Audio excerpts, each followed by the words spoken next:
Now we're at the headquarters of the Kenya Pipeline Company, and I'm just about to meet the managing director, Bwana Joe Sang. I'm told he has a busy day and a busy schedule. In fact, before even getting here, he's normally up and about already and has done his runs or what have you. So he's a man of the track. So let's think this is him actually arriving. Let's hear from him, and let me just receive him. It's good to see you. Asante for having us. Thank you for having us. Meet you. You've done a run already. You look fit. So I'm sure you've done something. I did 5 in the morning. Making it sound like it's Yeah, nothing. and 5 is nothing. 5 is not Five is okay. just to warm up the body. He's a man on the track. But today we're going to take the tracks into his itinerary. So, I mean, you could talk me through your day, when it starts and how it looks from So the an ideal beginning. day starts at about 7 o'clock. Okay. That's when we get to the office. Yeah. And I do the run. I do it early morning, around 4:30. So that means you're up probably what, 4? 4:30.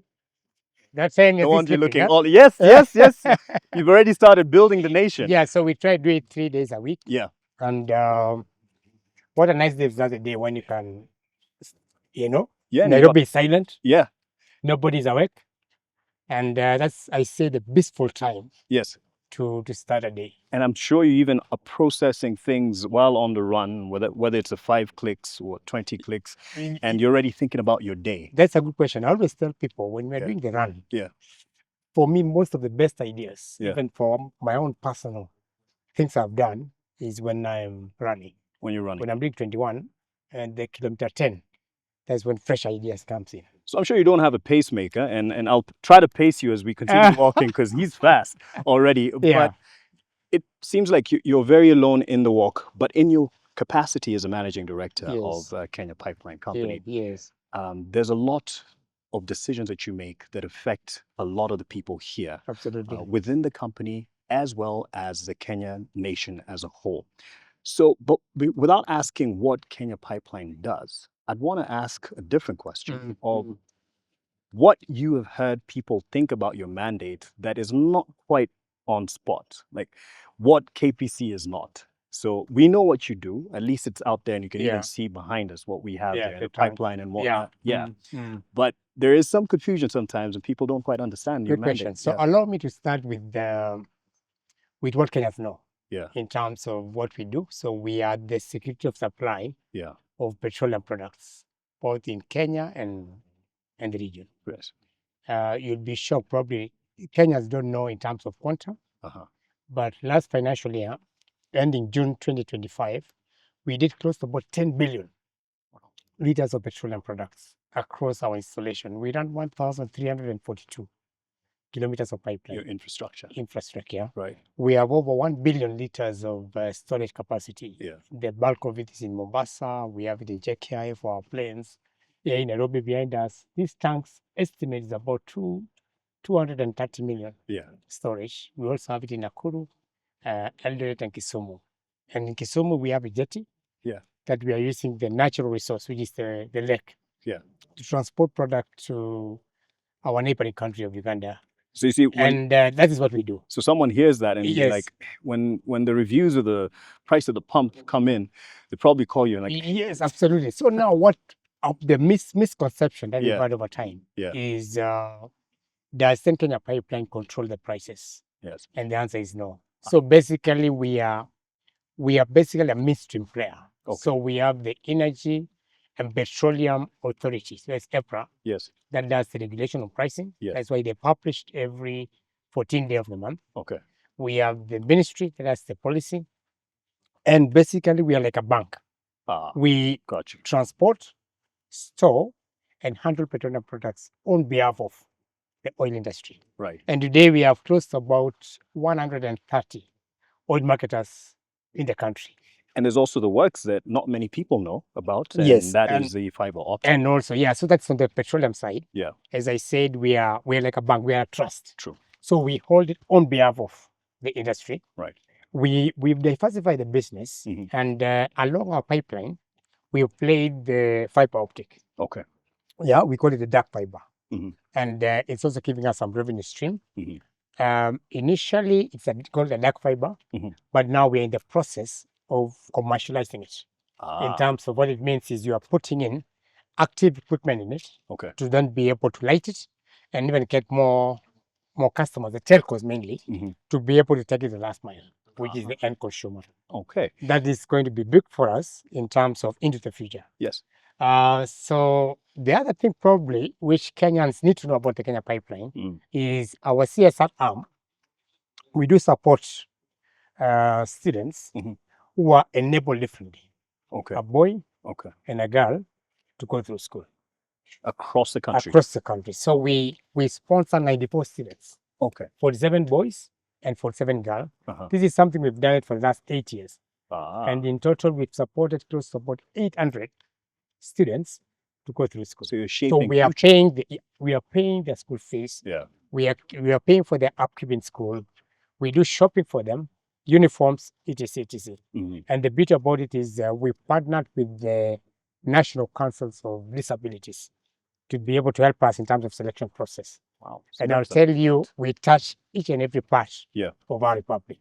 So let's talk about in what you've done in touching the lives in the republic, the things that you consider as key successes over the past couple of years, before we look into the future a bit deeper. Good question. So the first one is, I'll say we are among the top commercial enterprises of government in terms of paying taxes and dividends. In the last close to 5 years, we paid close to over 40 billion in dividends and taxes for our nation. Okay. That's number one. Number two, we've consistently delivered great performance in terms of profitability year on year, double digit for the last 4-5 years now. Okay. And you'll see this in the information coming out in the prospectus. Yes. The last 3 years specifically, we've been able to grow this business year on year. The last financial year, we were able to grow it from the previous financial year from 10 billion shillings before tax to close to about 13 billion. So I'll say it's a business that is growing consistently. Yeah. And the other big thing is we were actually nominated as the company of the year. Well done. 2025. Well done. Yeah, in terms of leadership, in terms of what Kenyan view us. And from a leadership metrics, we are peers now with companies like Safaricom, EMBL, the KCBs of this world, and the future is bright. Must be a lot of pressure on you, Joe. But I must say, well done in terms of that achievement under your leadership. When someone listening to this might say, well, you guys are doing well enough. So why in the future, why are we transitioning into privatization? Aren't you doing well enough? Because there's that conception. That question always comes. And I've had many people ask that question. Yeah. And if you go back to the basics of why the government is doing this, is the government is looking to deepen the financial markets. Okay. It's looking to give a size of this company to Kenyans. Yes. So we are going through a process called the IPO, which is the initial public offering. You're allowing Kenyans to own a stake and shape the future of this company. We've seen successful companies that have listed before. Safaricom was the last one in 2008. KenGen did about 30% listing. Yeah. And as you're aware, where Safaricom was in 2008 yes. and where it is today, I'll tell you the government is able even to collect more in terms of dividends. One of the big advantages of listing is the speed to market, the speed of government, as you know. Yes. You know, getting budget approvals. Yes. Being able to reach to our customers. Once you are private, the decision-making ends at the board. So you'll then be able to move quickly to market and take advantage of opportunities. Right. So there's a lot Kenyans will stand to gain in terms of ensuring that this company remains consistently profitable. Yes. And more importantly, we'll then be able then to have a stake. You and I will have a chance to buy into it. And the person watching. And there's a lot of questions. As you would imagine, change is normally received with a lot of questions, apprehension. And much as there's a lot of good change to come, some would fear that there's some changes that would be disruptive. As a MD, would you talk about the non-negotiables in terms of what doesn't change in your operations for Kenya Pipeline Company? Yeah, good question. I think the big one that will not change is our mandate. Okay. We'll continue being the engine of energy within the region in terms of security of supply. And I'll give you a statistics which I'd like to share. Yeah. And people probably Kenyans don't know this. By having a pipeline, say, from Mombasa to Nairobi, we are basically removing over 30,000 trucks off the road. Okay. Just imagine how our roads would be if Kenya Pipeline were not in existence. Mhm. Well, basically, Mombasa Road, you'd be seeing Trucks. close to about every 2 minutes, you're seeing a truck. Mhm. So accidents, Yes. it would be a mess. And of course, when you are carrying product using a pipe which is buried, Mhm. we also, in terms of emissions and stuff, they're reduced. Okay. So even from a sustainability perspective, I keep telling people that a pipeline is the Yeah. first one to go ESG in terms of Okay. sustainable. Okay. And therefore, what will not change would be our mandate. Mandate. And the big one also is that we have the best resources. The employees of this company are great. Yes. They are great people. That's why we are able to report great performance. We're able to pay dividends to our government. Mhm. And I don't expect employees to change. I expect even to get better reward in terms of bonuses.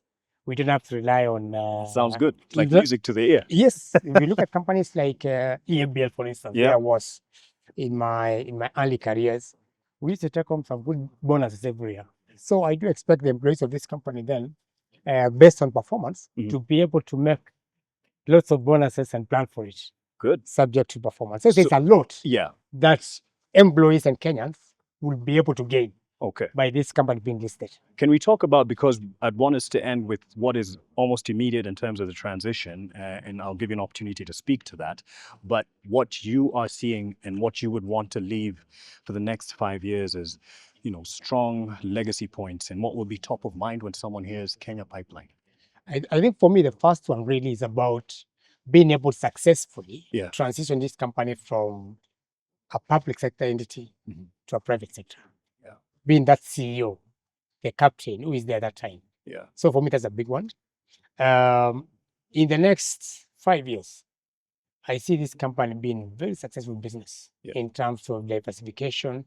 We'll have presence in Uganda, in Rwanda. Mhm. We'll have a trading hub in Mombasa to serve the larger, close to about over 10 countries Yeah. in the larger East Africa region. We'll do a pipeline all the way from Eldoret towards the DRC. Mhm. So we'll be able to sweat the assets of this great company, Mhm. and to be able then to give value in terms of more dividends Yeah. to the shareholders. So I see a very, very successful business, almost competing with Safaricom in the next 5-10 years. And for me, the legacy is to leave this business a better business. Mhm. It is better now than when I found it, Mhm. but I think that more strategically, it would be a very, very successful Kenyan business. Yeah. To be able then to deliver value for the shareholders. And even the impact that it will have on lives, and even in the daily, touch points within my Mwananchi's life of the public transport that he uses, the services that he uses in terms of the price of electricity and what have you. There's a lot that we can look forward to that would trickle down. Absolutely. Give an opportunity, because this is really almost immediate, the initial public offering that you're talking about. Yes. And, decisions are being made, and we're at a very critical point. The reassurance that you'd give to all the stakeholders watching this particular process as it comes up. It's a lot of weight on your shoulders. Absolutely. But what's the reassurance? I think for me, this is a great opportunity for Kenyans. Yeah. It's too big to miss out. You want to be part of the journey. You want to be part of this great company. Mhm. That it could be you're buying 10 shares, 100 shares, 1,000 shares. But I would like to encourage Kenyans to be part of it. Okay. You need to be part of the success, which is about to unfold. Mhm. And my plea to Kenyans, take advantage of this window, participate in the initial public offering that will be coming up in the next few days. This is a window you don't want to miss out. And I don't want to take any more of your time, because you have a lot of decisions to make. I believe there's even a big meeting tomorrow, a lot of critical decisions to come. Absolutely. Wishing you wisdom, and you have your work cut out for you. Thank you very much. Thank you for coming. No, thank you for having us. And I hope you'll invest. And I hope I'll also probably find the energy to meet you on the tracks. On the track and the golf course as well. Yes. Thank you. Thank you very much. Sasa. Appreciate it. Have a good day, sir. Okay. And all the best. Cheers. Asante sana. Okay. Thank you. Bye-bye. Thank you. Have a good See day. you. All right. Okay. And there it is, inside the decision, our first conversation. And this will continue just to give you the insight